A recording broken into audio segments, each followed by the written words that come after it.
بسم اللہ الرحمن الرحیم۔ السلام علیکم ورحمۃ اللہ وبرکاتہ۔ کامیابی انسان کی پسندیدہ چیز ہے، اور جس شعبے میں اور فیلڈ میں آدمی کام کرتا ہے اس فیلڈ کے اندر وہ ناکام ہونا پسند نہیں کرتا بلکہ کامیاب ہونا ہی پسند کرتا ہے۔ کامیابی کے مختلف زاویے اور مختلف معیار انسانوں نے اپنے دل و دماغ کے اندر متعین کیے، اور اپنی سوچ کے اعتبار سے کامیابی جس طریقے سے انہیں سمجھ میں آئی اسی طریقے سے وہ کامیابی کی راہ پر چل پڑے۔ کسی نے یہ سوچا کہ ڈرگز سپلائی کر کے خوب مال جمع کر لو یہ کامیابی ہے، تو آدمی اس راہ پر چل پڑا۔ کسی نے سوچا اسمگلنگ کر کے مالدار بن جاؤ، تو وہ اس راستے پر چل پڑا، اس کے نزدیک اس طرح سے بھی مال کمانا کامیابی ہے۔ کسی نے سوچا جوے کا اڈا چلاؤ، بہت پیسہ ہے اس کے اندر، اس نے اسی کو کامیابی سمجھ لیا۔ کسی نے شراب کے اڈے کے بارے میں سوچا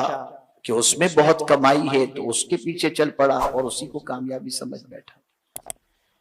لیکن ایک مسلمان کی ذمہ داری کیا ہے؟ ایک مسلمان کی ذمہ داری سب سے بڑی یہ ہے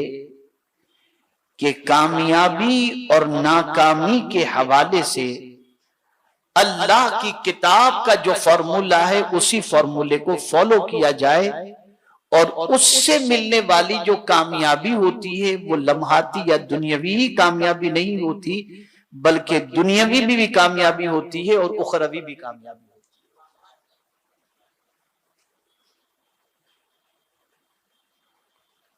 میرے پیارے آقا صلی اللہ تعالی علیہ وسلم کے پیارے دیوانوں،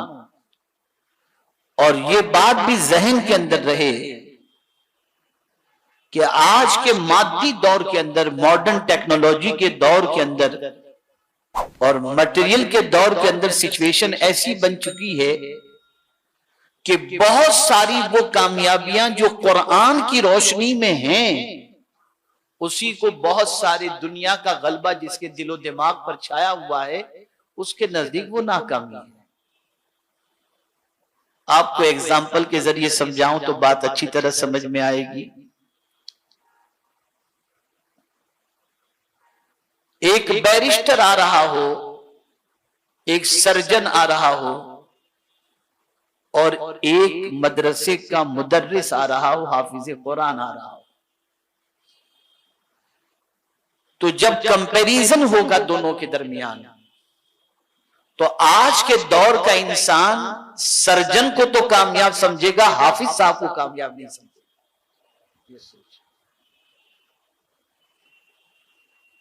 اس کا مطلب یہ نہیں کہ سرجن ہونا کامیابی نہیں ہے، لیکن اگر سرجن بہت بڑا ہے اور بے نمازی ہے، سرجن بہت بڑا ہے لیکن شراب پی رہا ہے، سرجن بہت بڑا ہے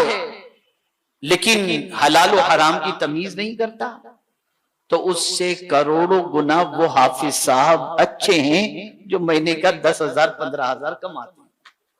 اس لیے کہ ان کو کامیابی کی سند اللہ نے عطا فرما دی ہے، لیکن ذہن بدلا ہوا ہے،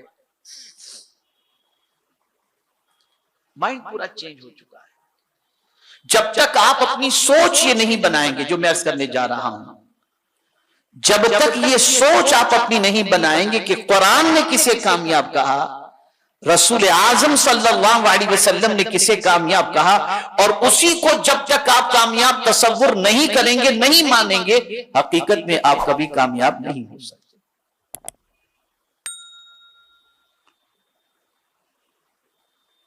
تو قرآن کہہ رہا ہے قد افلح من تزکا،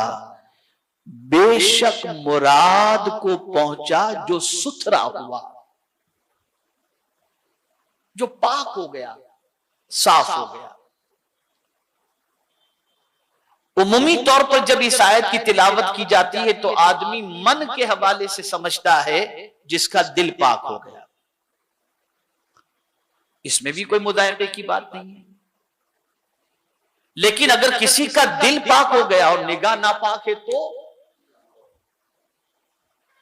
آج میں جو سمجھانے جا رہا ہوں میرا خیال ہے کہ شاید جو علماء یہاں تشریف فرما ہیں ان کے لیے بھی ایک نئی بات ہوگی۔ جب تزکیے کی بات آتی ہے تو آدمی صرف من ہی کے حوالے سے سوچتا ہے کہ دل کو صاف کرنا، دل کو صاف کرنا، دل کو صاف کرنا، لیکن قرآن نے صرف اسی حد تک محدود نہیں رکھا، کہاں کہاں پاکیزگی کے حوالے سے تعلیم دی، ان آیات کا، ان میں سے چند آیات کا تذکرہ انشاءاللہ میں کرنے کی سعادت حاصل کروں گا۔ یہاں جو مراد ہے قد افلح من تزکا، مراد کو پہنچا وہ جو ستھرا ہوا، یہاں مراد عقیدے کی صفائی ہے اور عقیدے کی اصلاح ہے۔ وہ مراد کو پہنچا جس نے شرک سے توبہ کر لی،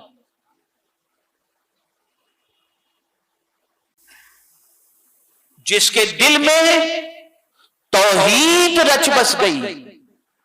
اور دل سے شرک کا صفایا جس نے کر دیا، قرآن کہتا ہے وہ کامیاب ہو گیا۔ میرے پیارے آقا صلی اللہ علیہ وسلم کے پیارے دیوانوں، شرک کتنا بڑا گناہ ہے اس کو قرآن نے کہا ان الشرک لظلم عظیم، اور ایک مقام پر میرے کریم نے فرمایا ان اللہ لا یغفر ان یشرک بہ ویغفر ما دون ذلک لمن یشاء، بے شک اللہ شرک کو معاف نہیں کرتا، اس کے علاوہ جن گناہوں کو وہ چاہے معاف فرما دے۔ شرک اتنا گناہ، اور شرک اگر کسی کی زندگی میں ہے تو دیکھیے پاکیزگی کی بات آئی نا، تو پاکیزگی کس کی ہوتی ہے؟ جگہ اگر ناپاک ہے تو آپ صاف کریں گے تو کہیں گے یہ پاک ہو گئی، تو پہلے ناپاکی تھی، اس کے بعد آپ نے اس کو صاف کیا تو یہ کیا ہو گئی؟ پاک ہو گئی۔ تو قرآن نے شرک کو کہا انما المشرکون نجس، یہ ناپاکی ہے۔ تو مراد کو پہنچا وہ بندہ جس نے اپنے دل کو ستھرا کیا شرک کی آلودگی سے، اور شرک سے جس نے توبہ کر لی، شرک سے جس نے رشتہ توڑ دیا، وہ مراد کو پہنچا، وہ کامیاب ہو گیا۔